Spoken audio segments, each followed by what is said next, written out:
প্রিয় চুয়াডাঙ্গাবাসী, এই বৃষ্টি স্নাত দুপুরে আমরা আপনাদের চুয়াডাঙ্গায় এসেছি। আমরা ঝড় বৃষ্টি সবকিছুকে উপেক্ষা করে আমরা আপনারা একসাথে এগিয়ে যাচ্ছি জুলাই পদযাত্রায়। প্রিয় চুয়াডাঙ্গাবাসী, আমরা 2024-এ আপনারা জানেন যে একটা রক্তক্ষয়ী গণঅভ্যুত্থানের মধ্যে দিয়ে স্বৈরাচারী হাসিনা সরকারের পতন ঘটেছিল। আপনারা ইতিমধ্যে সোশ্যাল মিডিয়া দেখেছেন, বিবিসি একটা রিপোর্ট করেছে যেখানে দেখা যাচ্ছে শেখ হাসিনা নিজেই গুলি চালানোর সকল অর্ডার দিয়েছিলেন। এই মারণাস্ত্র ব্যবহারের জন্য শেখ হাসিনা অর্ডার দিয়েছিলেন। এই সকল হত্যাকাণ্ডের জন্য এই খুনি হাসিনা এবং তার দল আওয়ামী লীগ দায়ী। এবং এই খুনি হাসিনা এখন ভারতে অবস্থানরত আছে। ভারত সরকার গণহত্যাকারী সন্ত্রাসী ফ্যাসিস্ট সংগঠনের নেতা কর্মীদের নিজ দেশে আশ্রয় দিয়েছে।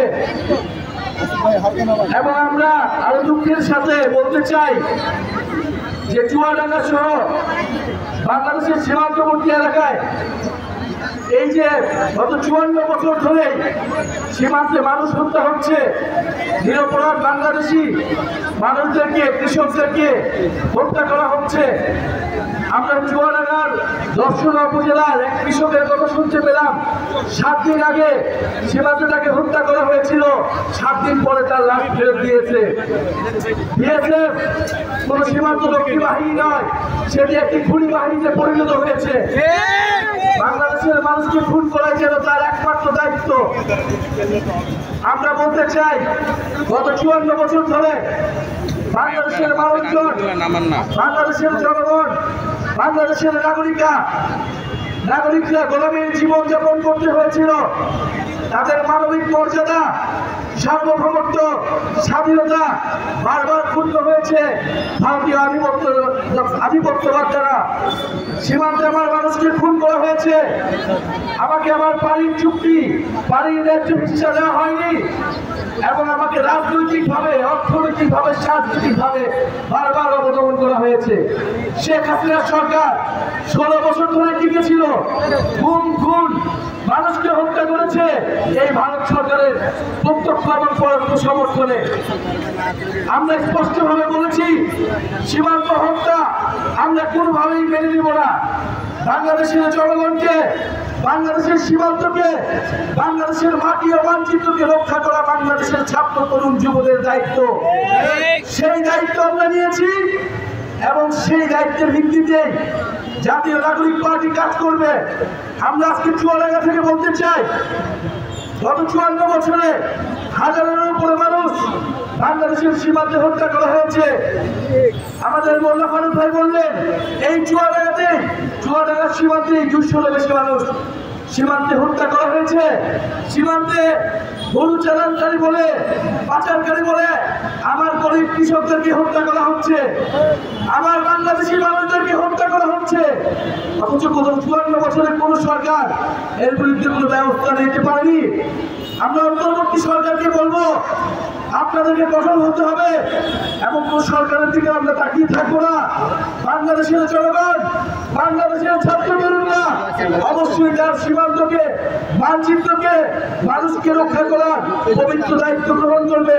সীমান্তের মানুষ হত্যাকে আমি মেনে নেব, আমার সীমান্তের কৃষক হত্যাকে আমি মেনে নেব, আমি কোনোভাবেই আমরা মেনে নেব না।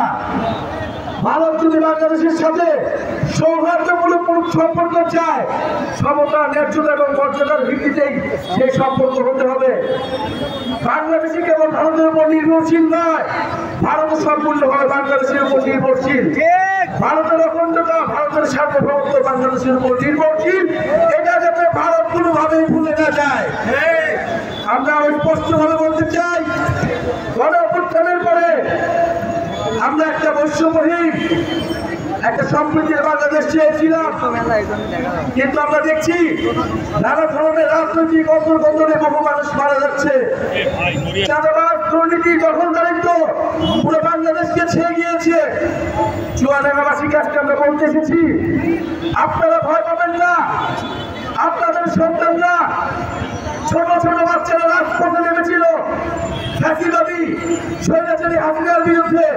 তারা ভয় পায় নাই। বাংলাদেশকে নতুন করে স্বাধীনতা দিয়েছিল, মুক্তি দিয়েছিল আপনাদের সন্তানেরা, আমাদের দেশের নারীরা, আমাদের দেশের আওয়ামী সমাজ, আমাদের দেশের হিন্দু মুসলমান সবাই একত্রে। নতুন করে কোনো ভয়ের সংস্কৃতি আমরা বাংলাদেশে দেখতে চাই না। আপনাদের এলাকার দুর্নীতি, চাঁদাবাজ, দখলদারিত্ব নিয়ে কথা বলুন। যেই প্রতিবাদের জোয়ার বাংলাদেশে তৈরি হয়েছে, সেই জোয়ার বন্ধ করবেন না। বাংলাদেশের ছাত্র তরুণরা এই দেশের জনগণের পক্ষে আছে, রাজপথে আছে। দুর্নীতিবাদ, দখলদার এবং চাঁদাবাজদেরকে না করুন। যারা চাঁদাবাজ, দুর্নীতিবাদ, দখলদারিত্বের পক্ষে আছে, আপনারা তাদেরকে বয়কট করুন। জনগণের পক্ষে বাংলাদেশ পন্থী রাজনীতি গড়ে তুলুন।